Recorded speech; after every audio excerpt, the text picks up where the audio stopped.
Baik ya, selanjutnya terkait dengan hal ini yaitu efisien, yaitu baik dalam mempersingkat tatanan bahasa. Jadi bahasanya itu tidak terlalu rumit, gitu ya, efisien, mudah dipahami oleh semua programmer. Gitu. Baik, lanjutnya yaitu konsep. Di sini ada konsep, tiga hal yang berhubungan dengan konsep bahasa pemrograman, dan ini sangat penting sekali yang dipegang oleh semua programmer. Gitu. Utamanya adalah memperhatikan tiga sisi, yaitu sintaksis, ada semantik dan pragmatik. Gitu ya.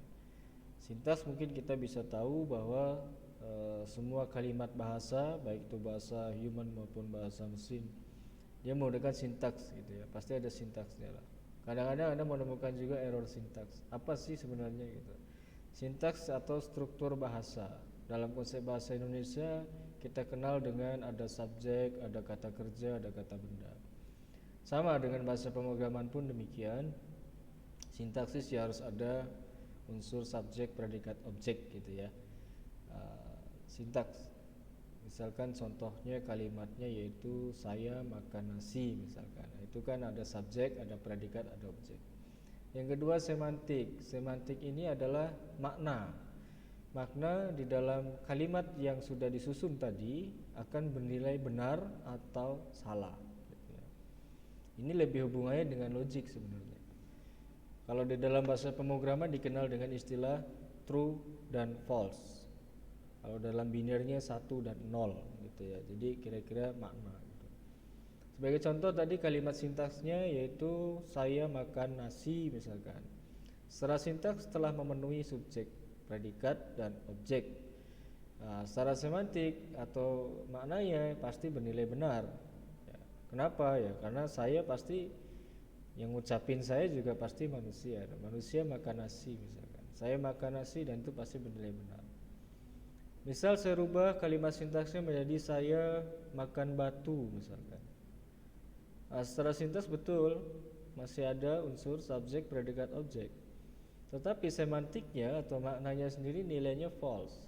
Ya, kenapa saya katakan false? Karena di situ tidak ada penalaran, gitu ya, tidak logis. Gitu. Nah, nilainya false. Tetapi kalimat tersebut juga bisa bernilai true jika. Nah, maka di sini harus ada peran if else sebagai contoh, gitu ya. If saya pemain debus, saya makan batu.